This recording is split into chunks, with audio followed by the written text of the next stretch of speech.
Je voulais vous emmener sur un bloc qui me tient particulièrement à cœur, mais aussi à plusieurs jeunes familles du Québec, qui est un point très sensible, mais qui mérite d'être discuté et surtout auquel j'espère qu'on puisse peut-être en arriver à trouver certaines solutions. C'est la question des enfants handicapés, des jeunes familles du Québec.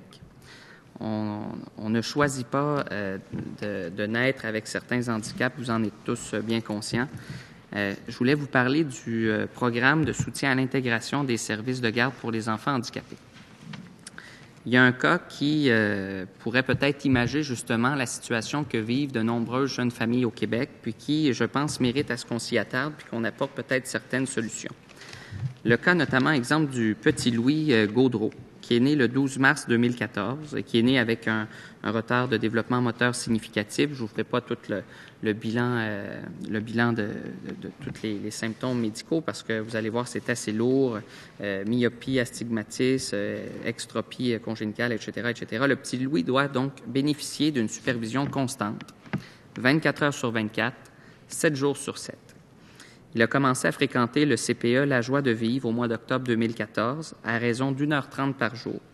Le CPE a effectivement une allocation de 1 heure par jour qui lui est permis pour embaucher une éducatrice qui s'occupe de lui lors de cette période. Les moyens financiers du CPE ne permettent pas d'embaucher une éducatrice à temps plein uniquement pour lui, même s'il a besoin d'une surveillance constante vu l'énorme bilan médical qu'il trimballe.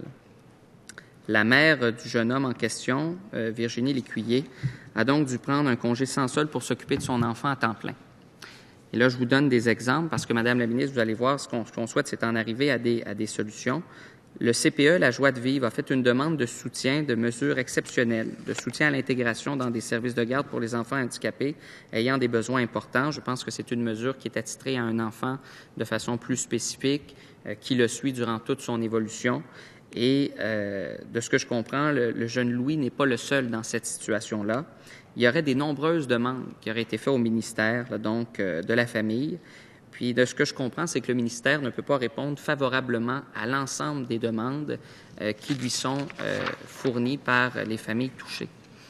Alors là-dessus, j'aimerais savoir de la ministre si, elle est sensibilisée à cette situation-là, et deux, évidemment, qu'est-ce qu'elle entend faire pour essayer de bonifier cette aide qui est absolument essentielle pour le développement, évidemment, de l'enfant en question, mais aussi pour la qualité de vie, de la concertation famille-travail, de la famille ciblée.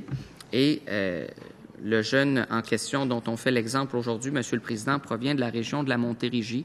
Et juste pour vous donner un portrait, on m'a dit que il y avait eu plus de 50 demandes de mesures exceptionnelles pour accompagner l'enfant donc dans son cheminement et son évolution, et seulement 12 sur les 50 ont pu être acceptés par le ministère.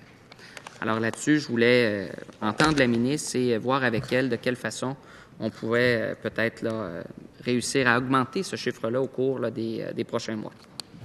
Madame la ministre. Merci, Monsieur le Président.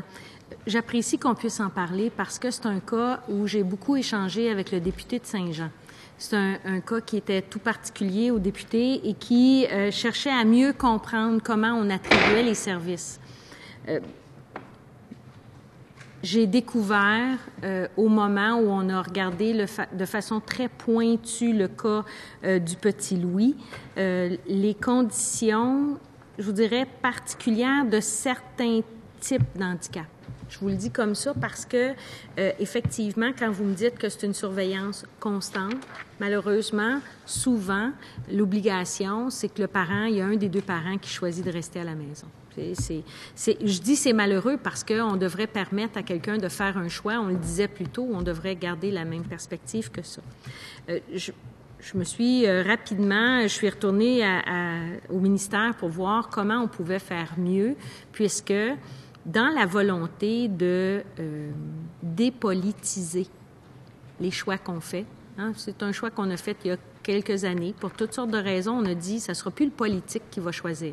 On va établir des comités qui vont choisir comment on fait les choses et pourquoi on les fait ainsi pour s'assurer de l'attribution juste et bien des sommes. Et on a dans chacun de nos régions le comité consultatif qui fait des choix, des priorités. Et le député nous faisait l'exemple en disant, bien, dans un endroit où il y a 50 enfants qui peuvent nécessairement faire la demande, bien, le comité porte un jugement et chacun des comités a une somme très concrète qui lui appartient pour pouvoir attribuer des services aux enfants.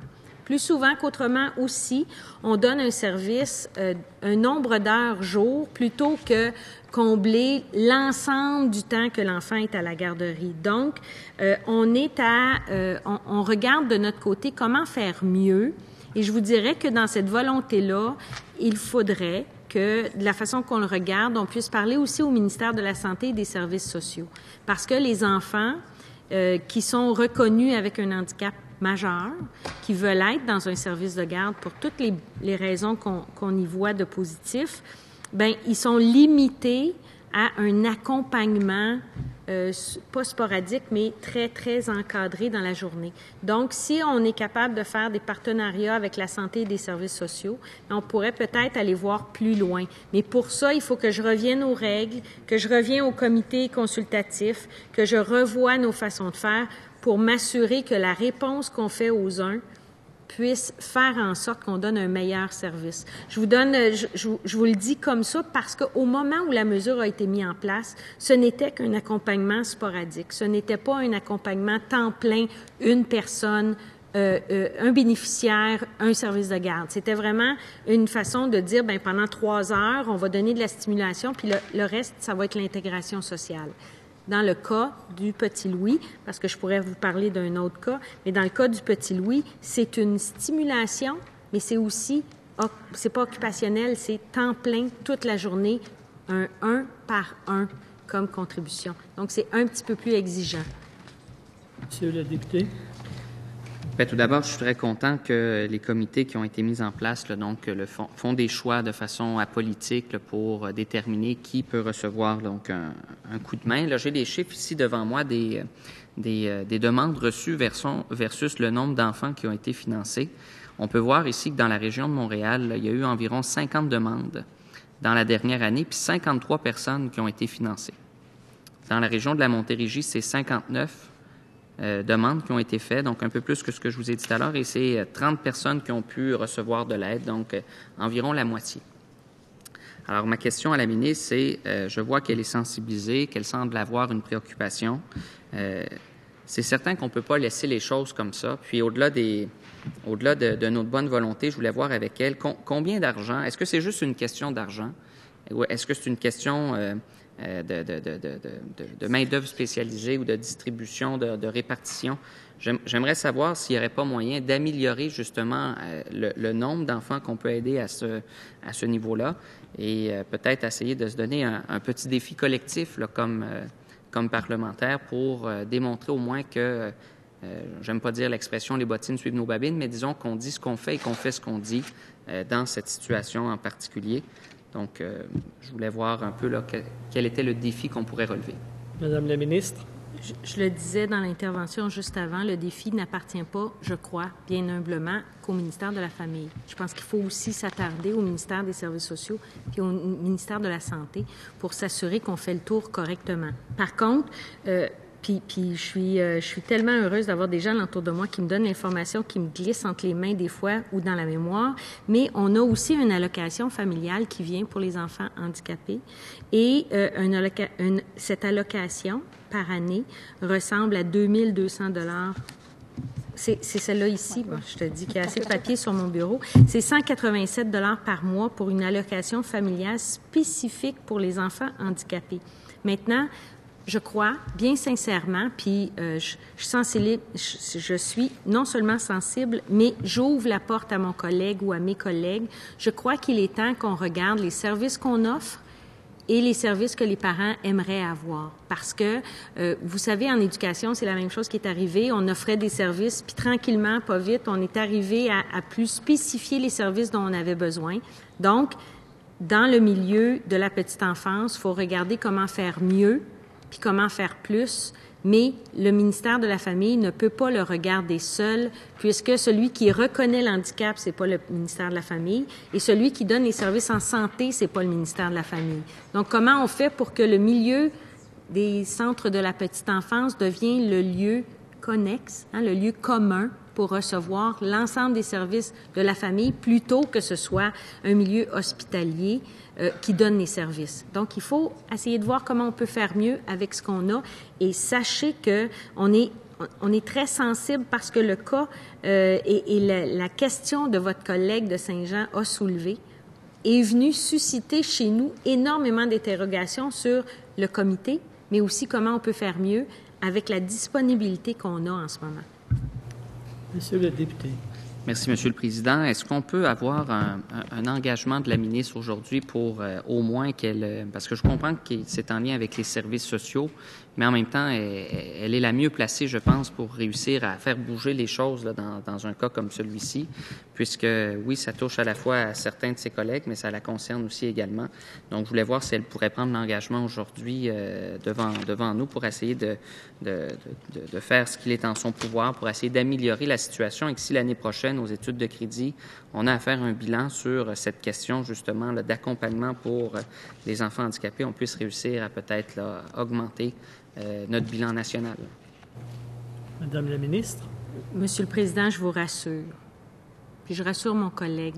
Dans le fond, ce que je veux que vous entendiez quand je dis je vous rassure, c'est que vous n'avez pas besoin d'entendre un engagement puisque je l'ai déjà fait auprès de votre collègue de Saint-Jean en disant il faut revoir nos façons de faire. Mais quand on dit qu'il faut les revoir, il faut être très soucieux de comment on va parler aux autres ministères pour s'assurer que tout le monde prend le même angle.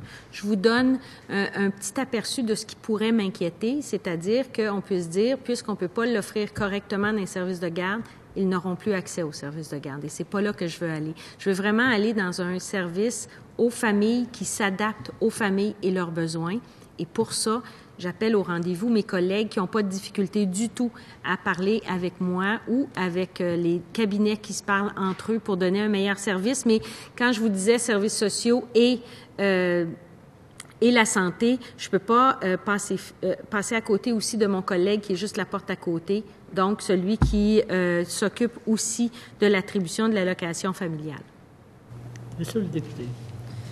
Mais excellent, Monsieur le Président. Moi, ce que je souhaite, c'est dans le fond démontrer ma collaboration à la ministre sur le dossier. Je veux qu'on aille plus loin là-dessus. Je suis très sincère à cet égard-là parce qu'on connaît tous des gens dans notre entourage, de proche ou de loin, qui vivent avec une réalité différente de peut-être la majorité des familles du Québec. Puis, je pense que c'est entre autres au gouvernement de ne pas les oublier. Ça fait partie un peu là, de nos valeurs de solidarité au Québec. Et là-dessus, je tenais à vous le mentionner de façon